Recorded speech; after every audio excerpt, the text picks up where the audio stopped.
how did you happen to settle on Bucks County as a place to tell the story of political division Well, in it our was really country? a collaboration with Jason and Barry Levinson. And Jason and I were talking about actually a different project. And we ended up talking about how people can't talk to one another. This really, it was late 21, I believe, when we first started talking, and how people couldn't talk to one another. And we were just wondering about the hatred on both sides. And each of us had an idea about, wouldn't it be great to bring people from both sides, talk to them, and just see why they feel the way they do in a non-political way. I mean, that's really how it all started. But the idea of that was kind of crazy in a way, because no one was talking to one another, and how would we ever get people on camera to Yeah, but do how that? did you end up in Bucks County? Right. So then really, you might want to take Yeah, this yeah. part, because So initially we were thinking we wanted to do something where we were just going to gather people from all over the nation and sort of put them in a setting together for an extended period of time and see what happens, right? And then I was talking this through with my partner, Barry Levinson, and he goes, well, you're basically kind of doing a sociological experiment. What if you just went to a town, like find the right town, like think of Thornton Wilder's Our Town, and something's kind of gone wrong there, and investigate what happened. And so when he said that, of course, it made sense. And I had just heard a podcast on the New York Times Daily by Campbell Robertson, and it was all about Bucks County. And in the beginning, they have this audio, and you hear people at school board meetings, parents cursing at each other, threatening each other, and you heard like this anger, right? And you also heard this pain. And I said to Robert, I said, I think there's something going on there. There's trauma and healing that needs to happen, and we should go there and we should just explore it. It also happened to be this purple swing county in a big swing state. And so it just sort of felt like the epicenter of a place that was once really great. People wanted to settle down there, buy a house there, send their kids to school, great public school system. And then something happened. What happened? Let's go investigate it. And you're shooting this last year, the year before. How long we have you started been in shooting? April of 22. Okay. In fact, there's still a few production days left. And how did you get folks to say, yeah, you can bring your camera into my home? You had these two lovely teenagers whose relationship from families on the opposite sides of the political divide, whose relationship you kind of center this around, at least the first two episodes. Well, I mean, I think at first, Yeah, you start. Yeah, at first, it was a matter of figuring out who we could talk to inside the town, just to get a feeling of the town. Jason and I went there. We spent a few days there just walking around town and talking to people. We went to a coffee shop, Duck Soup, and just interrupted people's lunches, and we started chatting with them and seeing, what people thought of us being in town, or the questions we were asking, like what's happening and why is it happening. But eventually we were able to start to zero in on a few folks from the left initially, left-leaning, I would say, which were easier folks to talk to because they didn't look at the media quite as folks leaning right did. So from there, though, when we were able to get someone from the right to agree to talk with us, then that helped us get other people from the right to talk with us. And it's all about trust.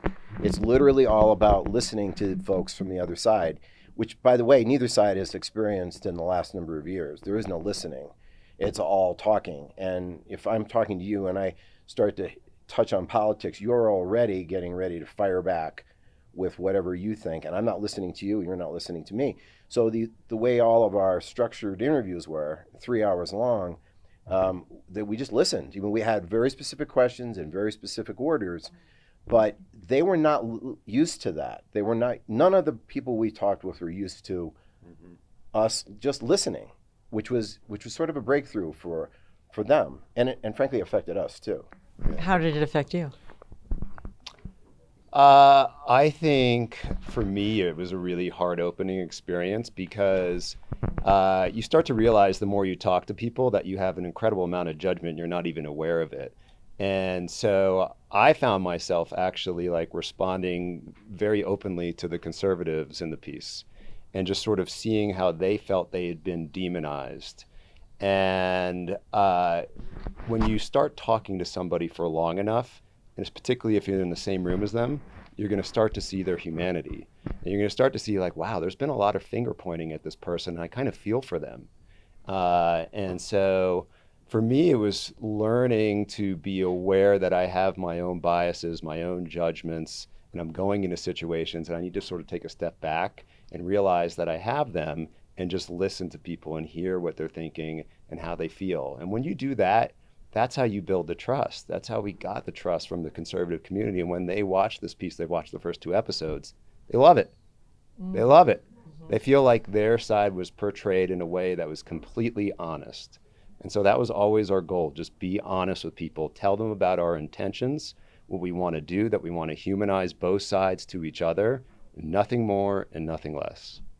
I would also add to that, it's all absolutely the way I feel too, is that the level of curiosity that we had when we spoke to someone, I mean, genuinely interested in what they had to say, which is, again, kind of rare. And so once they realized that, then they really felt comfortable to talk, and it's about building trust. And other documentaries I've done, which had some very difficult circumstances that were presented, was the same thing. It was all about building trust. It has to be genuine. And I really care about these people that we've been talking with, every one of them. And they stay in constant contact with us now, too, because they feel like they've developed this bond with us of trust. And they've seen the piece, and they felt that we didn't twist their words, we didn't do any gotcha moments, just like we said we wouldn't. Everything was in context. Were you at any of these school board meetings, which are insane? Well, we had cameras in every one of those school board meetings, and we as filmmakers didn't physically go there because we didn't want to make a big show of it, but we had a camera crew in every one of them. And also the school district streamed them as well. So we captured all the streams and we poured through all of that material that was shot over those 3.5 years. So if you're still there post-election, what's the mood? It's interesting because the mood in the beginning was from one side to the other and I don't want to give too much away because I want people to see the film, but the mood was infighting, and there's still a fair amount of infighting over different subjects, but it's still they're all working through it. Yeah. I mean, it's tense. It's very tense. It's tense.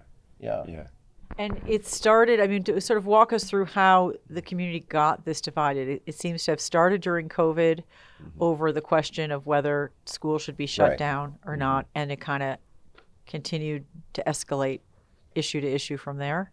There was unrest before COVID, but COVID really opened up, as you say, let the genie out of the bottle. Let the genie out. COVID let the genie out of the bottle.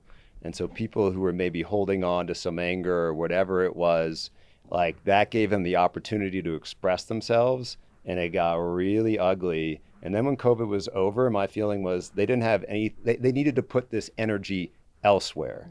And so they started looking at curriculum, they started looking at DEI, they started looking at CRT and all these things. It had to go somewhere because the genie was out of the bottle.